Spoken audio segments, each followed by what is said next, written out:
There is a taste in here that you cannot find in other vegetables.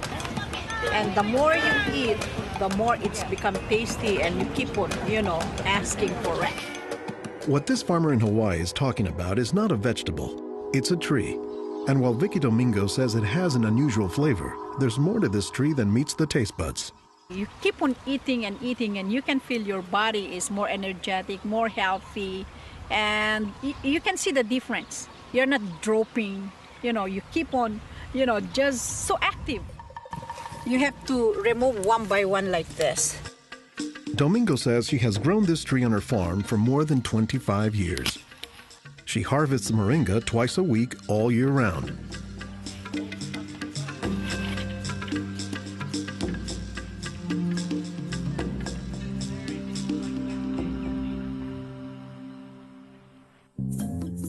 Every week, Domingo sends 1,000 pounds of moringa to the mainland. The rest of it ends up here at a Honolulu farmer's market, where most of her customers have eaten it their entire lives.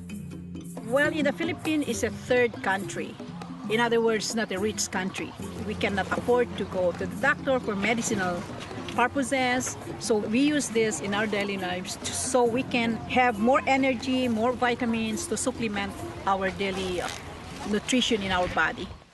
The tree is called moringa, or as the Filipinos call it, marunggay. An awful lot of cultures have one or more plants that are kind of markers that people think of themselves when they think of that plant.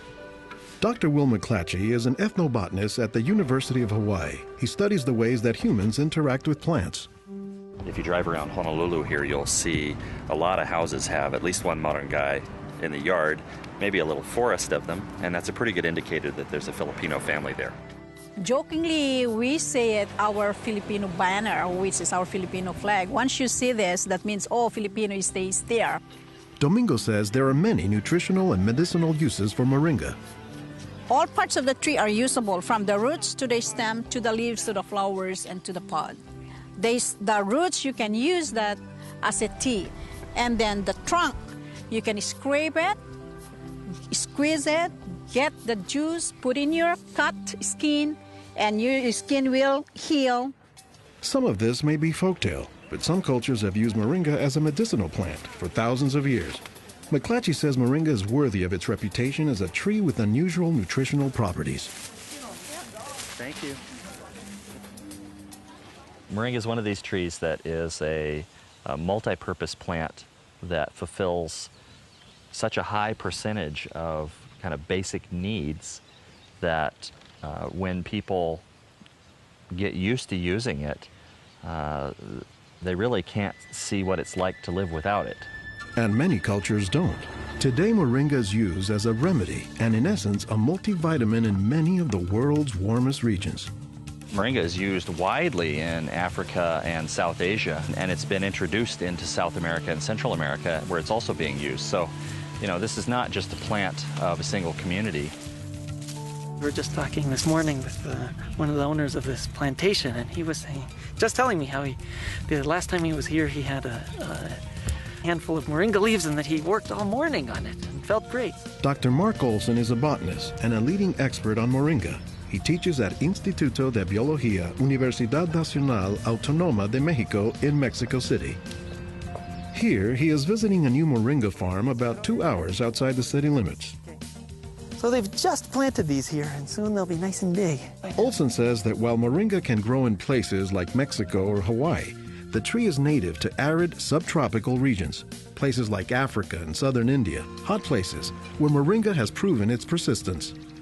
And this is a plant that really does do extraordinarily well in some of the most difficult areas, in areas that are very hot, areas that are very dry, areas where other things are very difficult to cultivate. Look at the little tuber there. This is one of the reasons it survives so well in dry areas. Also, they're storing lots of water in the wood. So that's one of the reasons this is such a remarkable tree. They don't have particularly deep roots. That's sort of a myth about moringas, that they survive because they have deep roots. No, they're storing water in their roots in their trunk. But moringa, says Olson, does a lot more than just survive, despite the tree's sometimes scraggly appearance. I don't think they're actually the most attractive tree. They're more a tree that you look at and you sort of love the way you love a scruffy friend or a scruffy dog.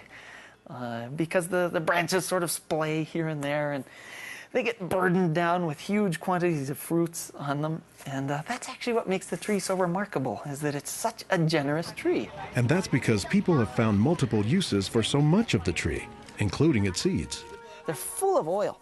You press the seeds, and then this wonderful aromatic oil comes oozing out, which you can use for cooking, you can use for cosmetics or lubrication or whatever. And the cake, the press cake, the stuff that's left over after pressing the seed, that is what's used for water purification. Water purification, Olson says, is especially useful in developing countries where clean water is hard to come by. But the benefits don't stop there. Some of the things I think are most exciting about moringa is, for example, the high vitamin content. There's a lot of vitamin A in the leaves. And worldwide, that's a problem. A lot of people have problems in development of their eyes because they don't have enough vitamin A. Moringa's vitamin A content, and its content of vitamins in general, has caught the attention of scientists around the world. So I started to read about moringa, and I was absolutely amazed about the richness in nutrients, in many antioxidant compounds, in vitamins. Dr. Monica Marcoux is a pharmacologist who has studied many plants. She has done extensive research on moringa and says it has significant nutritional potency. This subject is one of the topics of her recently published book, Miracle Tree.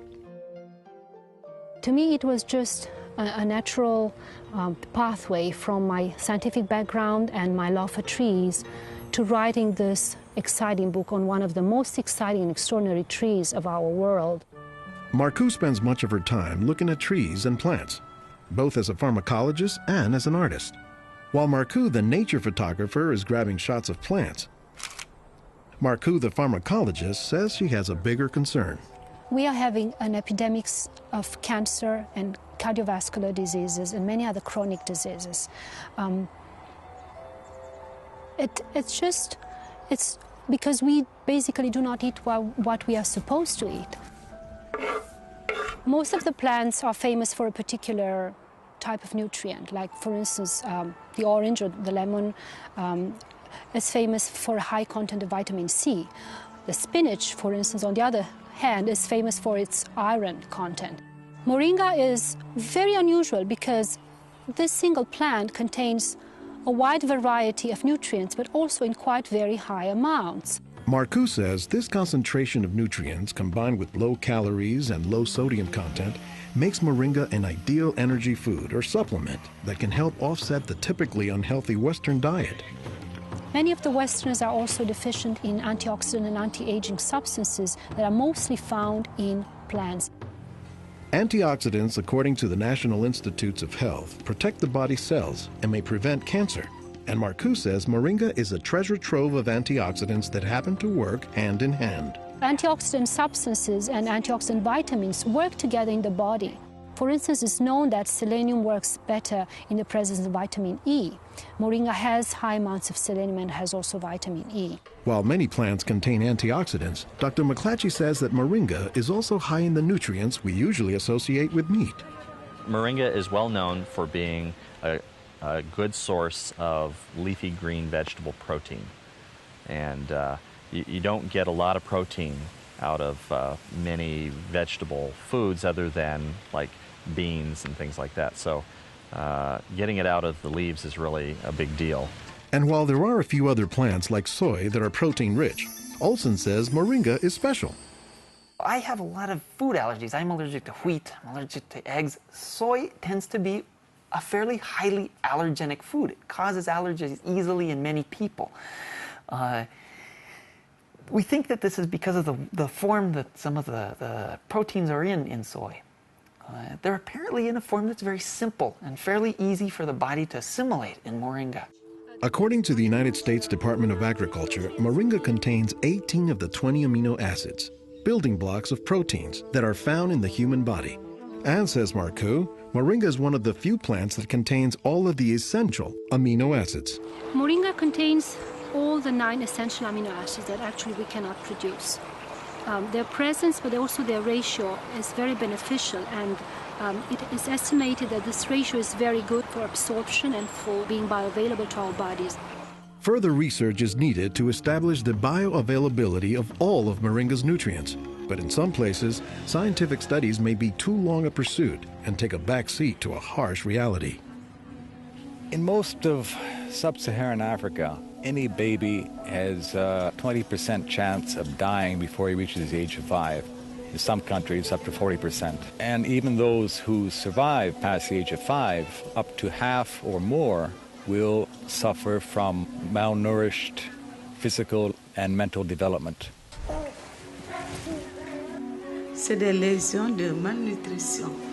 These are lesions caused by malnutrition around the neck and around the waist. They are dry now, but will become permanent scars.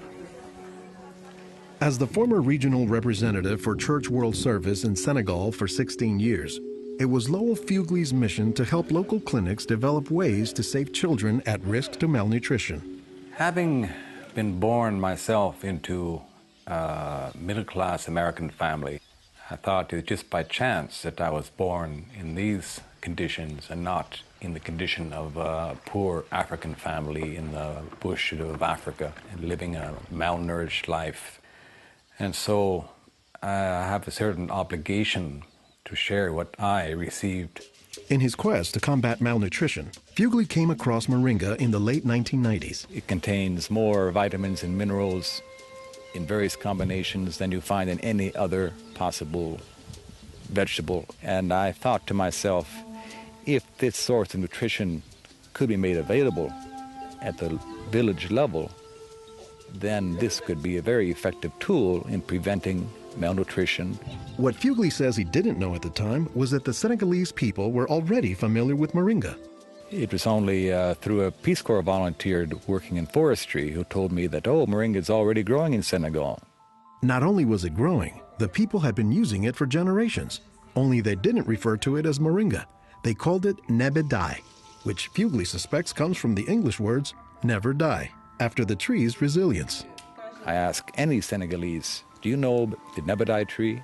Oh, yes, my mother makes a sauce from the leaves of this tree. We call it mboum. Every Senegalese knew this tree. The problem, says Fugley, was that it was prepared and used in ways that diminish moringa's nutritive contents. They boil the leaves too long, they throw out the water that is boiled in and where many of the vitamins are located, and so they lose a lot of the benefits that the leaves could provide. So Fugley went to work, both planting moringa trees and, more importantly, educating healthcare workers on how moringa can help stave off malnutrition. Regarde tonton. Regarde celui-là. Regarde tonton. Tu as vu? Non, non, celui-là même. Pour le moringa. I was trained in 1998, and right away we saw the virtues of using moringa because of its very high nutritional value. So we began using it right away on an experimental basis. Après la formation, con le moringa. Healthcare workers learned to grow their own moringa trees, dry the leaves, and pound them into powder, maintaining all the nutrients. Nursing mothers were taught to add a spoonful of moringa to their food morning, day, and night to increase their milk production. They were also told to add moringa to all of their family's meals. When we introduced this tree in Senegal, or uses of the tree and different ways of using it, the reactions of the people there was that, well, this is our tree. You know, you're just adding on what we know already. As people changed their habits, Fugley says the results were clear, especially among children. They'll look happier, they'll have more energy, they'll smile. When they came to the clinic, limp, eyes drooping, no energy, and within 3 weeks, you see them bigger, healthier, and smiling. La récupération avec le moringa a été beaucoup plus rapide. We observed that it was much, much more effective than the classic system we had been using, which was based on imported and costly products, such as milk powder, sugar, and vegetable oil. With moringa, people can go into town and find it themselves. Et on l'a, même des fois sans un sou. Moringa is still being used, it's still being promoted, it's still being very valued, even without our input from the outside. Moringa, it doesn't die, it can continue on its own. So you have to eat the moringa on a daily basis. And all their grandkids are eating it every now and then, even my own children, and they are already professionals, and yet they come home and eat it.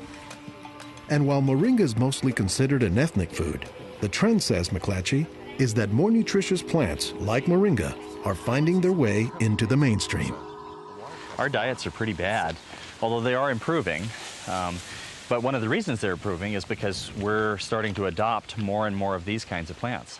I've been in villages where the only trees that survive and grow well are Moringa oleifera, which is really amazing when you consider how many useful things the tree provides. Moringa it comes very close to being a perfect source of nutrients in terms of variety and concentration. So that is, I think, very unique about this moringa tree.